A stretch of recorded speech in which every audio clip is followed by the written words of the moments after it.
host for Klamath Conversations. We're glad to have you here. This evening's presentation, we're going to be talking about cowboys and tractors, the meat and potatoes of the agricultural economy in the Klamath Basin. And we've kind of got what I call an expert on the economy in the Klamath Basin. And Chip Massey, who's the executive director of Klamath County Chamber of Commerce, has agreed to be our MC, for the evening. So, Chip, thank you very much for coming out this evening. You have a distinguished panel tonight. One of the panelists tonight is Nathan Jackson. He's president of the Klamath Cattlemen's Association and chairman of the Resolutions Committee for the Oregon Cattlemen's Association. Nathan has been active in Klamath County cattle production since 2005 when he became manager of the Gerber Ranch. Currently, Nathan is executive director of the Klamath Watershed Partnership, where he is a resource for landowners who want to improve their operations and stewardship of natural resources. Also on the panel this evening, we have Sid Staunton. Sid Staunton farms with his brothers Marshall and Ed as part of Staunton Farms, Inc. Sid is currently serving his fourth year as the United States Potato Board member. He has spent 2 years on the administrative committee for both domestic and international marketing, and this is his second year on the executive committee, serving as chairman of the finance committee last year, and now serving as co-chair of the industry communications and policy committee. The first potatoes planted on his farm were in 1934, so there's a bit of a history in the area. Sid attended the University of Nevada, Reno, and graduated with a degree in agricultural economics. He finds his greatest joy in being outdoors, working on a tractor, planting and harvesting crops. We think that's great. Thanks.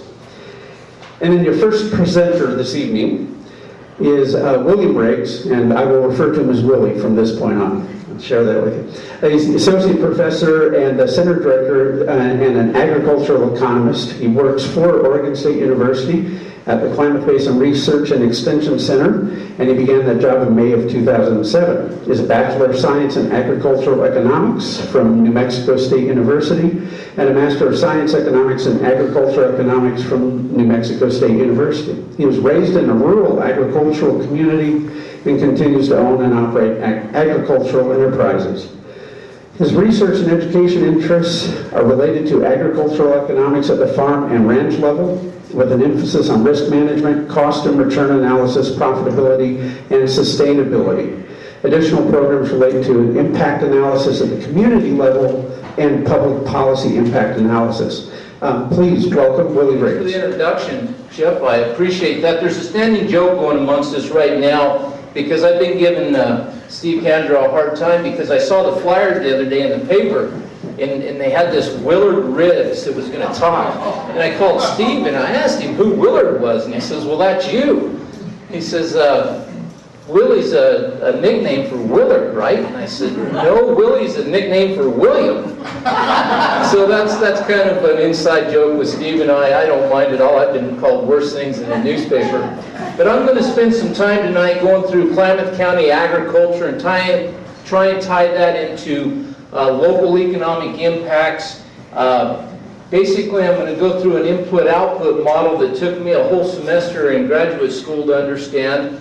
I built it into a 45-minute program, and tonight I'm going to talk about 15 minutes on it. So you guys are really going to understand input-output analysis before we're done. But I'm going to give you some basic ideas so that you understand kind of what Klamath County agriculture looks like, how it functions, how it is important in our community, and we'll go from there. So tonight I'm just going to do a quick overview of agriculture in Klamath County. I'm going to go through and discuss multipliers, the input-output model that we have for Klamath County, and then I'll be available for questions.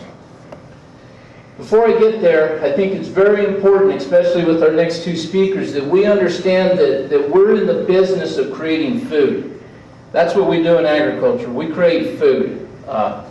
And we do it very well, and we do it very inexpensively. Right now in the United States of America, you're spending about 9% of your take-home pay on food. In other countries, it's bumping 40, 50, 60, 80%.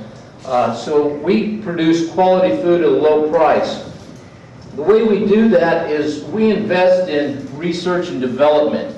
And I use this slide on a regular basis because I think the community needs to realize that in order to have that inexpensive food on the back end, that we're going to have to invest research on the front end to keep that going. And so what this is, a graphic representation, is that from 0 to 7 years, and I love pointers because it shows how much I shake, 0 to 7 years of research before Sid, Nathan start adapting to that new technology, that new science, and they start implementing that. As they do that through time, up through about year 16, 17, that's when they fully implement it, and that means that what we spend money on here has a positive impact to society on there, in the long term, out here 30 years. This graph also shows us that what we're doing research on today, you're probably not going to see on your tables possibly for another 7 years. I don't know how many people realize it, but the Tri-State Seed Potato, Tri-State Variety Potato Development Program, which Cabrec's a part of, we plan on an annual basis between 24, and this year's going to be close to 60,000 single varieties of potatoes. And most people don't even realize there's that many different varieties, but we're breeding new potatoes right now because the markets are changing. We're in this phase right here. So that's what we're hoping, is to find the new potatoes, the new livestock production parameters, the new wheat breeds, so it can be a positive impact to society in the future. So that's what that graphic's for, just to understand what we're doing through time. From my agency, we're out here doing research, and then Extension is in charge of making sure that the producers and the community understand what that is and move into that adaptation.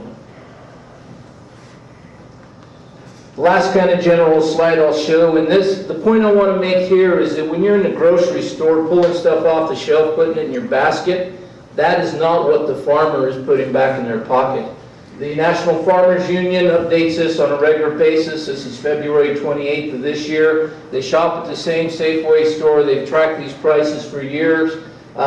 Sid over there, if you're buying a 10-pound bag of fresh russet potatoes for $5 for that 10-pound bag, Sid probably making 47 cents of that. There's probably more in the cardboard box and in the cost of the packaging than what Sid puts in his pocket. And so I think that's fairly interesting that we start looking at, 20 cents out of every food dollar is what the farmer gets, and the other 80% goes into transportation, into marketing, into turning that raw product into something you can put in your basket and on your table. Steve, next one. So that takes us to Klamath County Agriculture, and this is just our pie. This is what we look like in Klamath County. We're about 48%. And this pie graph changes on an annual basis, and the reason it changes is it's based on gross farm sales. So on what we sell off our farms and ranches in Klamath County, we try and capture that in a gross percentage. So as markets move up and down, and as they have impacts on each other, these percentages change, but they don't fluctuate a whole lot. So traditionally, looking at Klamath County, we're about half livestock, other livestock products, and then row crops, alfalfa, hay, forages, potatoes, strawberry transplants, greenhouses. The horticulture industry has taken off since about 2006. But this is what we look like when you look at Klamath County in terms of a piece of pie. Let me show you the numbers on that. Basically, these are in thousands of dollars, so this is all millions. So if you want to work backwards, this is about a $227 million industry, $228 million industry in Klamath County. We can break that out into our livestock industry, comprised of cattle, dairy, other animal products. We can look at our crops, break that down into our other crops: strawberry, greenhouse, potatoes, small grains, and hay. And so what this does is this gives us kind of the pie picture on a percentage basis, but then it starts giving us some numbers that us economists like to start playing with, so that we can measure what kind of, what does agriculture do to our community in terms of dollars. And so that's what this number here shows. These are preliminary data that we submitted in 2010 in December. It will be compared to National Agricultural Statistics data, refined, and then it'll become formal in about 6 months. But right now, that's what our preliminary data is showing. So this is what we look like through time in agriculture. And you'll see that we've climbed. You'll see that there was an issue here in 2001 where the markets dropped, prices dropped. Not really prices and markets, it's just the fact that we didn't have any production because of water issues. But we can also see that agriculture in Klamath County has been stable for a number of years, at least back to 2001, which is what the data I'm looking at. You see these big jumps right here, and I always get the question, why the big jump? A couple of things happened. Number one is the strawberry nursery greenhouse industry moved into Klamath County, which is about a $24 to $32 million industry. That was in there, and the way we collected some of our data is also relevant in there. And the other thing that's a big player is we followed what the rest of the U.S. economy was doing. Times were great. We were producing, we had water, we were selling products. Even though the markets were going up and down, agriculture was doing well. 2009, agriculture had a recession just like everybody else in the United States and across the globe did. So there's what happened to us. We lost about, we went from $300 million in 2008 down to about 241 million, 240 on the graph. We lost about $60 million just in agriculture in this county due to the recession. Markets were good in 2009, 2010. Markets were good, but we had another issue where our production was, we weren't able to take advantage of strong markets because we weren't able to produce, again, tied to the amount of available water. So right now we're sitting at, and that's our number right there, about $227 million. So when you guys read the paper and you see the comparisons, I like to kind of say, well, you know, if things were really good, we have the capacity. We have the technology, people are adapted, the markets are there. The county has the capacity to be a $300 million farm gate sales producer. We have that capacity. But we have to deal with external influences that are going to have an impact on what that farm gate capacity looks like.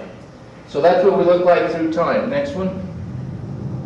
So this is where we start getting into economics.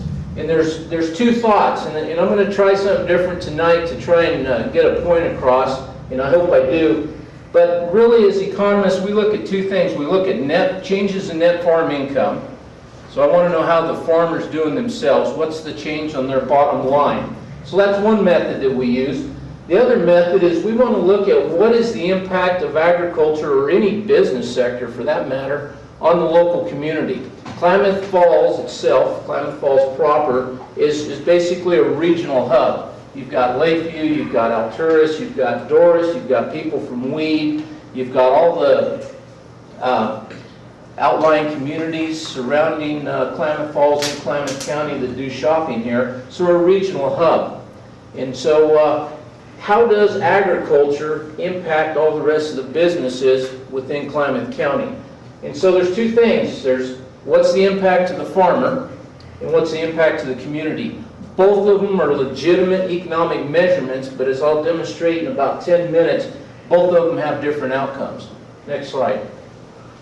So what's an input-output model? Basically, it's a model that looks at economic activity in a given community. It looks at all the goods and services, how businesses interact with each other. We look at output of sales. We look at income, household income, business income, how are those dollars exchanged, and we look at employment. So an input-output model measures those three things. And so you'll hear me talk about a total output multiplier, which is kind of a conglomeration of everything in a total output. We can talk about income, which talks about household income, how agriculture impacts that, and we can talk about employment. That's really what an input-output model is designed to do. Next slide, Steve. So first off, myths about multipliers. If you have $1 raw product, like we saw on the slide up there from the farm union, if we sell that, we put $1 into it, $1 worth of beef, and we sell it for $6 on the counter, the multiplier is not 6. Okay? So the beginning value and the sale value is not not your multiplier. Okay, next slide. If I take $1 and I give it to you, and you give it to you, and you give it to you, and you give it to you, and we change that dollar around this room 8 times, the multiplier is not 8. Okay? Get those two fallacies first. Next slide, Steve. An input-output model looks at the community in all of our resources. What do we have locally?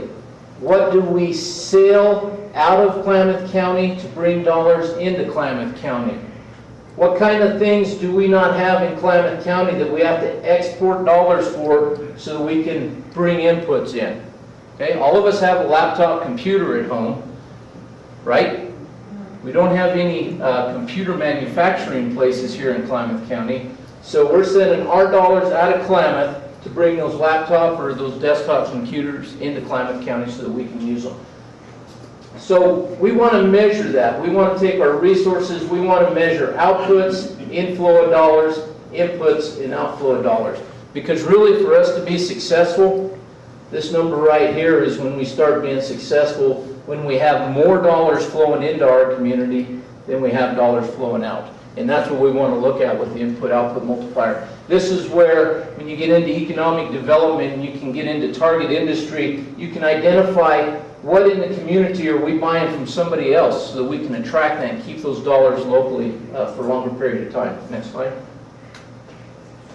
This is just all the data sources that we go to gather information. There is tons of information out there. Right now is what I use for Klamath County is a model that was developed back east called M-Plan. It's a national input-output model designed for every county in the United States. We purchase those models and then we ground truth them. There's 400, I just got 2009's model today. There's 441 individual business sectors that they have attributed to Klamath Falls. Guess what? They've got that Klamath County produces computer chips. So what I've got to do is go through those 400 lines and get rid of all those industries that don't exist in Klamath County, and then make sure the ones that do exist are in there properly. Next slide. So this is really what we're going to do with that model. If we generate that dollar, and I take that dollar and I respend it, then part of that money stays locally, part of that money goes out of the community. This is called leakage. So $1, I keep 40 cents locally, 60 cents leaks out. I don't mess with that anymore, it's gone. It's gone to Medford, it's gone to Portland, it's gone somewhere. Then I look at that 40 cents. I take that 40 cents, how much of it stays in the community, how much leaks out? 24 cents leaks out in this example. So I've got 16 cents. Then I go measure that 16 cents. And we do that all the way down to the last cent. So, Sid and Nathan sell a product. How much did they spend on labor? How much did they spend on fertilizer that came out of Idaho? Then of that labor, if Nathan paid somebody labor, that's where that 40 cents went. I go to that person he paid labor and I say, okay, where did you go and spend your money? And then I keep tracking it out. Does that make a little bit of sense? Okay, next slide. Go ahead and hit it a couple more times, Steve. Okay, right there it is. One more time. So this is pretty much it. You guys can understand that. That's macroeconomics. Take x1 times the coefficient, and this is basically telling me, and we do this through modeling, but agriculture buys from agriculture. Agriculture buys from other businesses, business X2, business X3 in year 1, and we do that for every business, so business 2 buys from business 1. So you've got all your businesses going down the left-hand side of a column, you've got them going across the top, and you look at the spending habits between them, and you start calculating that. And then you take those matrices, you inverse them, multiply them by each other, look at a bunch of stuff till you get here. I'm gonna make this real easy for you to understand here in just a minute. Okay, next one. So really the reason we use input-output models is to look at shocks on a community. Shocks being, what if fertilizer goes up? What if there is a drought in Russia and they have they don't export any grain, and so we've got new grain prices escalating in Klamath County. Is that going to leave more revenue to be distributed in Klamath County? What happens if we lose water? What happens if there's a drought? What happens if there's a wildland fire? What happens if there's any number of shocks that we can look at? But basically is what we're trying to do is project what the economic impact is going to be to a community. And that's really what we look at. We can look at increased input cost. You know, $4 diesel fuel, what's that going to do to the economy, to the agricultural economy in Klamath County? That's what we use the model for, Steve. So this is the model. This is basically the 2007. I went through and zeroed out all those sectors that really didn't pay attention to Klamath County. Came up with 25 of them. Here's our leading sectors, businesses, if you will, in Klamath County. We can go across. We looked at our direct impact to the farmer. We looked at indirect and induced impacts. This is what happens to the people we spend money with and to the labor and households, so that we can get a type 1 multiplier, which in this model right here, that 1.6, tells me for every dollar generated, or for every one job in agriculture in Klamath County, we generate 0.6 or 0.6 of another job in Klamath County. Okay, does everybody understand that? This also tells me our total output demand multiplier is 1.91. I round it to 2. And the reason I round it to 2 is because if I go back to 2008 and I had $300 million worth of farm gate sales, in my multiplier is 2, I'm going to be pretty close to be able to say that agriculture is a $600 million industry to Klamath County. If I pull in data from the northern California counties and look at their data, use a similar multiplier, we can see that agriculture to Klamath Falls proper is about $1 billion industry. The only person bigger than us is the wood products and wood manufacturing. Because if you look at all of this, from about right there up is natural resource based, but all of the rest of this is service sector, health. None of those are generating the new dollars that the natural resource-based economies do. So these are down here. So these are new dollar generations. This is swapping dollars. I use the example of I'm down here in government. You know, I'm not generating a new dollar. I'm getting paid with your taxpayer dollars to do my job. Whereas Bill's raising beef and generating a new dollar up here in agriculture. But for every dollar in farm gate sales, we generate an additional 90 cents somewhere else in the community. Does that make sense? Okay, next slide. Now then, I'm going to try and drive my point home because remember I mentioned, Danny, could you come up for a minute? Yeah.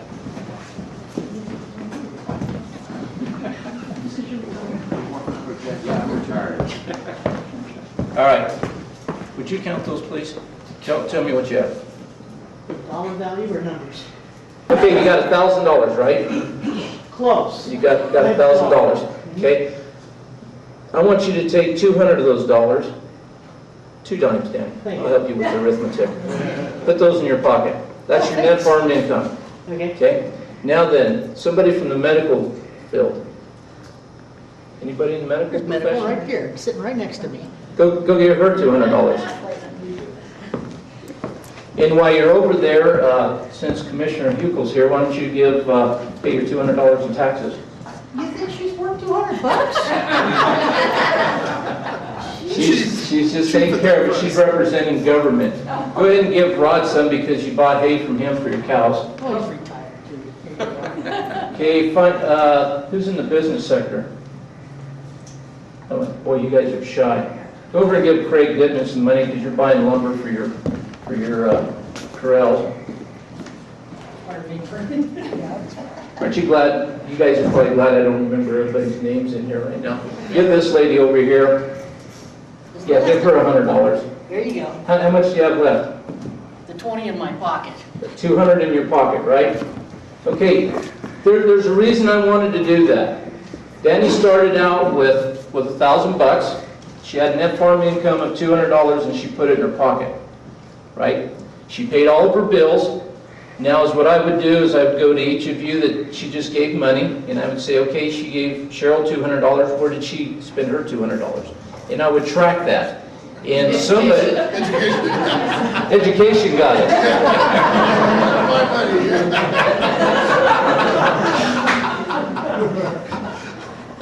Pass that to Myra. So here's the point I want to make. If Danny chooses not to farm this year, and I walk up and I just give her $200, right? Now, is your farm income the same? Your net farm income? Oh, my net, yes. Your net farm income? You have $200, correct? Yeah. Because I just gave it to you. Right, Okay? So there's no economic impact. except for out there. Right. Yeah. And that's the point I want to make. When you look in economics at having an impact on a community, there are two ways to measure it. Net farm income, and then looking at the input-output multipliers. So if you're only going to measure net farm income, Danny is doing just fine. Her net farm income didn't change. But the rest of you that Danny was doing business with this year didn't get any money. And so what are you going to say if I say, well, there's no economic impact? You're going to say, I didn't get my $200. We didn't have taxes paid, we didn't have health paid, we didn't have wood products purchased. And so that's what we do with an input-output multiplier. So does that help you guys understand? And I have to admit, that's the first time I've ever handed out. You can keep the money, it's only $1.10.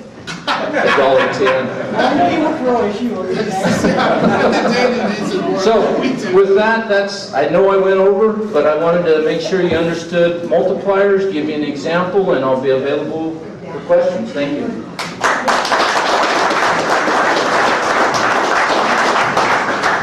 Thank you very much, Willie. I just had a quick question on that list of multipliers. I noticed the one that really stood out was the food, was it food manufacturing or food? Manufacturing food. I was just wondering why over on the right that had such a higher multiplier than the others. Because if I could take a steer and I can raise that steer here, and I can harvest that steer here, and I can cut and wrap that steer here, and I can consume that steer here, then I've got all of that. I don't have any leakage. And so when we get into food manufacturing, that is a huge number, because if you can do it locally, it has a big multiplier effect. We don't have very little food manufacturing here. We have a few niche markets where people are doing that, but the majority of our agricultural products are shipped out to be processed into a form that we can put into the retail counter. But it's all that added labor. So it's a very labor-intensive industry, and so that's why it's such a big problem. And it's reflective of transferring that product into the final consumable at the local level. Yeah. We're not leaking any of those funds out. We're doing it all right here. Hi, I think it was one of your very first slides, you were showing how much money you need to put into research before you're going to see a benefit. And I think you said you were about 7 years out from what you're working on now to when you're Right. going to start seeing benefit. Now, it looks like you're capping out for about 10 years and it's dropping off, and I was wondering why that is. Well, as I develop new products out here, and this person adopts, so this person is this person. So as new technology comes out, as new goods, new products come out and are adapted, they're going to quit using the old one. And so that's why you see that inverse. Since you've got the next research project. Right. So we stair step. You know, some of the research, the purple potatoes that you read about in the paper, those are in this area right here. We've already got 10, 12 years on those potatoes that we've been researching. And they're just now being released so that they can be grown as seeds so that we can get them into commercial production. But if we come up with a better purple potato, then Sid's going to quit growing purple police and grow whatever the next purple name is. Dinosaurs. Our next presenter is Sid Staunton. Thanks, Sid. My name is Sid Staunton. I consider myself Klamath Basin. I'm down in Tule Lake. I've been there 55 of my glorious years, but basically a little history, Staunton Farms. My grandfather came out in 1929. He was before the big event of that year. Started it with a homestead, enjoyed the outdoors, and shortly there he had to stay because of the events that happened in the country during the Depression. We were a very small family farm, probably 60 acres up into the 50s. And then as we have developed, we've increased, and currently we're going to farm roughly around 5,000 acres. I'm also involved with Calor Produce. It's a fresh pack shed down in the Tule Lake area. It's right on the border, so if I step over here, I'm in Oregon. We run quite a few Oregon and California potatoes. Currently, the fresh pack market in the Klamath Basin, at the high point there were 32 sheds in Doris, some up in over in the dairy area. There are actually some fresh pack sheds all throughout the valley. Currently, probably right at 6, with one fresh cut business, and then we also have some other industries. But go ahead, Stephen, we can click. A little bit about the history. I'm sure if we run down to the museum and check that date, I'll be Googled on, but that was my recollection when I talked to Todd a couple years ago. But early 18, it was potato was introduced into the area, mainly probably in the south suburbs was a big area of farming at that time. Pretty small, not a huge business, very localized, feeding the local area. Some of that potatoes actually got moved down in the San Francisco area. World War I really started kind of the increase of this basin. When you think back at that time, you only had really one variety, and it was a brown variety.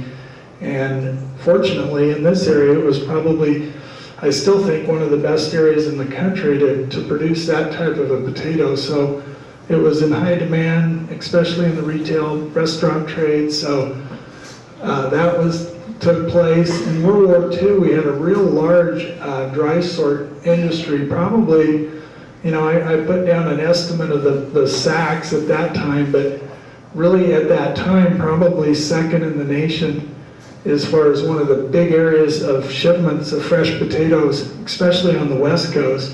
Idaho, most everything went east at that time. The Columbia Basin, they were all sagebrush at that point in time. That project hadn't even been developed. So we really had the West Coast production here in the Klamath Basin. The next big change in the history of the economy of this basin on the potato side was the introduction of storages.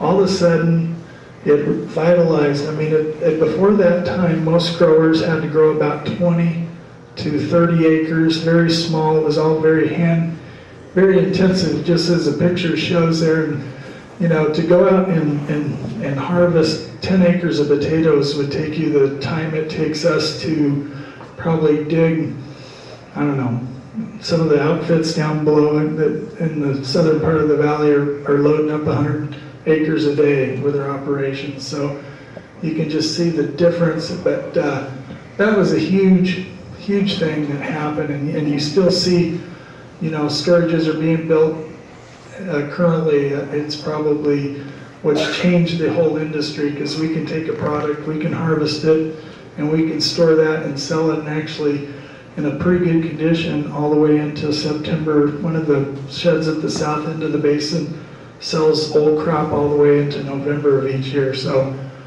it definitely has changed the business. Modern irrigation systems, that was a component that really drove the production. The introduction of solid set sprinkler, especially in the Malin area, Tule Lake area. Butte Valley was really large in potatoes at one time, and then we had the 2000. It just seemed like all the impacts of the markets and the economies, but that was the years that we honestly went 5 years worth of production. The cost of production was greater than what the return was, and it really took a damage to the Klamath Basin. I mean, at that time, our highest level, we were close to 40,000 acres in the 80s, and we've dropped down. I've got some numbers that we'll go to. Go ahead, Steve. But now we're at the current position that the basin, what I'd say our facts are. And this is, unfortunately, somehow I lost that, but this is the chipping industry in our basin. And roughly we're close to about 7,000 acres that are going to be planted. The big customers are Frito-Lay, In-N-Out, Burger King, Kettle Chip. This industry continues to increase. Probably the numbers that you're looking at, that's just when Willie showed his numbers for total potatoes, that was what was based on what Klamath County, and this is the addition of the California side, and a little bit branches out to a little bit further east and west. But gross sales of these varieties are close to $20 to $27 million. Last year, that industry took a huge hit because of the water.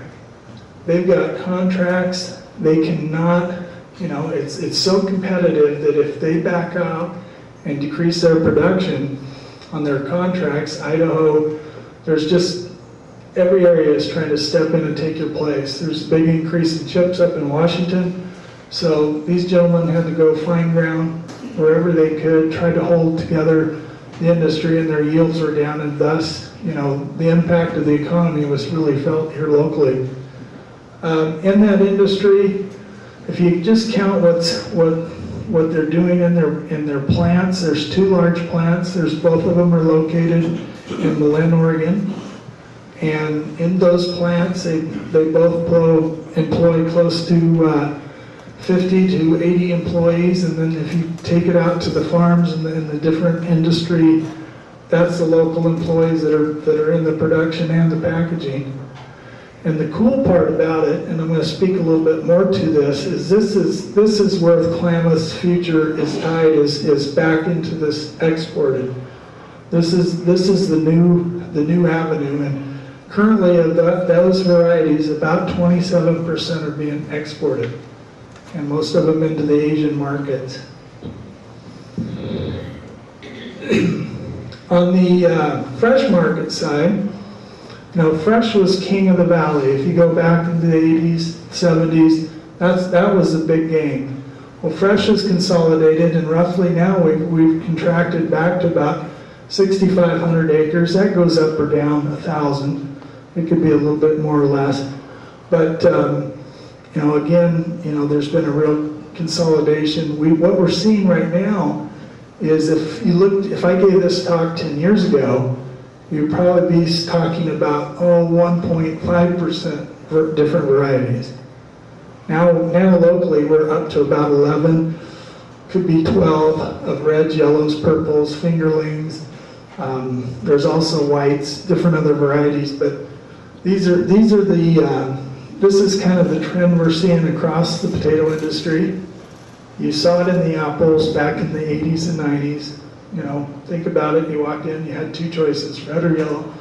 Now you go into Safeway or Fred Meyer, you can pick it. At least last time I counted, there were 12. Where you're starting to see that more and more in potatoes, especially on the fresh market. So the good news is, again, we get good quality here. Annual sales, that can be lower than that, especially when you look back at this year. But what I just took a county yield and times that by the acres and used the average price of about 7.5 for the last 5 years on the fresh side. So that gave us those numbers. And that just dictates. Currently, unfortunately, the 2 highest price years, especially in the fresh market, were in 2001 and 2010. And it just breaks my heart to see our industry miss those opportunities because you don't get them back. Fresh is such a, the chipping game, you contract, you know what you got, and you roll the dice. Right now, the guys, as they get ready to plant, they pretty much know their profit margin. Fresh, us guys that play fresh, we're at the mercy of, hey, is Idaho gonna have a big crop? Is Washington are they gonna come off late? Oh man, did you hear that Wisconsin's got a record yield and it's just taken over all of Idaho's business, and the restaurants are not selling as much. So, there's just so many factors. French fries, if they get an extra supply, that all comes into the fresh market. So those are kind of the games that played there. But again, the local crop here exported, not so much for fresh into Asia, but our biggest export is into Mexico. And to give you an idea, when we talk about free trade agreements, Mexico has allowed fresh potatoes into an area of 27 kilometers. So you just look at a ribbon of the state line or country line, we can go into 27 kilometers, a little less than 9 miles. And I think this year, currently, there's going to be about $280 million worth of potatoes sold into that ribbon. Now, they say they're not moving them down into Mexico. They're moving some, but still, there's a huge potential to the south of us. And if that were to happen, Klamath Basin would really revitalize some of their fresh industry. Another area that's really kind of coming on is the organic production. Right now, we're up to about 1,800 acres that are planned for this year. Possibly more. Guys are still making farming plan, but that one's got some huge upside potential, because really when you look at organics, you're looking at disease pressure, and we have the high dry climate of the Klamath Basin that is really probably us, Colorado, and a few areas in the Columbia Basin where it's further north. We're probably in the top 10% of the country of production for organics just because of disease pressure. So this is another area that I think economically will be a good area for the Klamath Basin, just because instead of going head to head with the big boys in Washington, Idaho, we can kind of sector out, and it's tough though, because you've got to set aside your ground for 3 years, and then you've got to go through the process. And the biggest problem, I've been in organics now for 7 years, and it's, I don't want more regulation, but yet it's the one thing I've been involved in agriculture that it seems like, all you got to do is tell a good story and you're certified, and that's kind of how it bothers me a little bit. A buyer will call up and say, well, you've got mold or you've got scurf on yours and your competitor doesn't. You go, well, duh, but the people enjoy it. But really, to finish up, I'm on the potato board, and I just wanted to just briefly kind of show you what they do and what we're doing there. And really, the big tagline I want to push across into the people's mind is potatoes, goodness on earth. Go ahead, Steve. And if you go, really what we're trying to do in the potato board is we're trying to increase demand for potatoes. We're trying to get it exciting, and we're actually seeing some positive results. I mean, the Atkins diet was the potato farmer's worst nightmare, because it hit us. We went from they do consumer research, and we were basically 1 out of 5 people thought potatoes was fattening. By the height of Atkins, we were up to 1 out of 2.5. If I can't eat a potato. So, we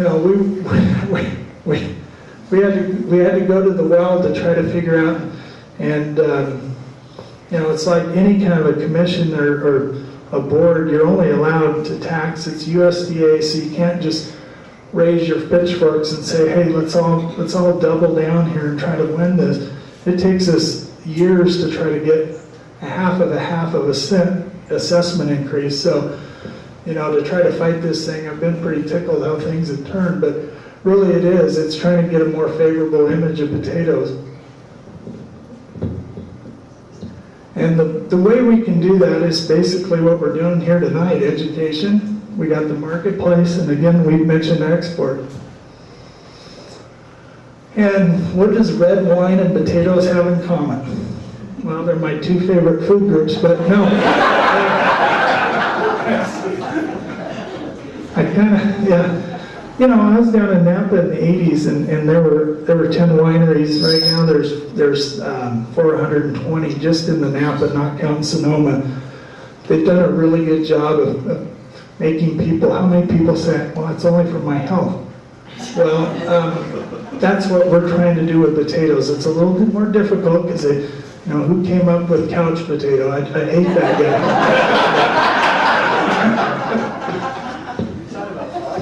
But here's just some of the stuff, and this appears in a lot of the major magazines. And what I'm always told by growers, they're always come to you and go, "Gosh, why can't the potato board, you know, why can't we just get a big good ad like Budweiser?" Well, you know, you talk to these people that do this, and you realize that that budget for that ad is close to $100 million. And we only assess the growers. What the growers actually send to the board is right around 12 million. So hard to do with a small budget. So these are some of the projects we do, and I kind of think this one's cool because it's just basically, you know, it's a worthless starch. We hear now that we're a starchy vegetable, but, you know, I think, you know, medium spud, 110 calories, naturally fat-free, high in vitamin C, believe it or not, double the amount of potassium than a banana, and so a little respect, please. And also, we do a lot of marketplace stuff. We're trying to compete with the 90-second with the rice product, and they're working on some technology that would be, you know, you could go into the store, buy that off the shelf, put it in your pantry. You don't have to freeze it, and then it would be a product that you can actually. They've been working on it for 2 years. Believe it or not, it's hard to make it taste good. So each time I go to a meeting, it's getting closer, but we're picky potato farmers. We're going, no, you can't do it yet. Of course, the manufacturer wants to go, but just some different styles of how it's served and stuff. But and then the big one is exports. You know, to give you an idea, when you're driving by the potato fields this summer, you see the rows, 1.5 rows out of every 10 go overseas, and probably that'll be up to 2 here very shortly, because that's grown very well. And this gives you kind of a graph right there to see what's done since July 05 through June 10. You know, the potato board likes to take all the credit, you know, but let's be honest, it's global trade, it's the value of the dollar, it's what supplies are in Europe versus United States. But in reality, what we do is we go and we make the contacts, we build the system, so when the boat does show up, you as a grower have a contact that you can contact and actually move product through. And without the support of the potato board, it would be really difficult to go make that system work. And last, we're working on trying, the big one is the image of the French fry. You know, it's just, you know, there's some certain people, well, you know, everybody, even myself, I think I'm a little jaded, you know, ooh, that's French fries, I can't have those. But, you know, so we're actually trying to work, first time we've ever gotten 5 processors to sit in the same room without throwing rocks at each other. And that's huge. And they're going to sit down, and we're working through the USPB. We're putting the staff together. It's not a huge budget, but the idea is just to give a better image. So economically, we don't grow a lot of French fries here, but there's some fresh cut, and there is some potential, and it could be it, you know, an angle. The processor trial, Willie is going to be involved with that. Actually, it's a, you know, California, being from that great state, I apologize about that, but they have got acrylamide listed to be a potential problem. And coffee has it, bread products, potatoes, anything that you cooked at a high temperature. So French fries, unfortunately, and potato chips have higher levels. So the industry is really trying to address it by coming up with varieties, and we're actually seeing some really good. Why we did it this way was a fast track. It was basically by able to pull the potato board, you've got the country, so you're using all the researchers. You're not just going to Oregon State, you're going Wisconsin, Oregon State, Idaho, Maine, get everybody together, see if we can fast track these things. So that's probably their two big thing. And that is what's happening in the potato world, economy-wise. I think, it surprised me when I saw we were 7% out of the total of Klamath County. I knew we were growing smaller and smaller potatoes, but I didn't know that was the impact of it. But actually, I think there is, this area does have one of the greater climates to grow that type of vegetable. And unfortunately, you have to listen to me because I get a little excited. My wife's going to go, "Why do you get so excited about potatoes?" But I think the reason is I see some growers in the audience, and it's the only crop that just continually, when you think you got it made, you got it all figured out, you come in, and then it just kicks you in the fanny, and you got to go back and pick it up and say, "What did I do wrong, Willie?" So I thank you for your time, and if we got any questions, I'd be happy to answer them. I'll throw you a softball here, Sid. We'd like to touch on your efforts to get the schools to reconsider how they look at the potato. I know that's an important issue to you. Yeah, I'd like to bring that up because basically, one of the issues when we were back at DC, and basically the Potato Board's job is to promote, and then the Potato Council, which is another large national organization, their job is to look at the legislative issues. And one of the big issues is USDA has come out in their ruling and has put potato as a starchy vegetable, and so they want to regulate that in the school lunch program down to where it's only served once a week in 1 cup. And so there is a website.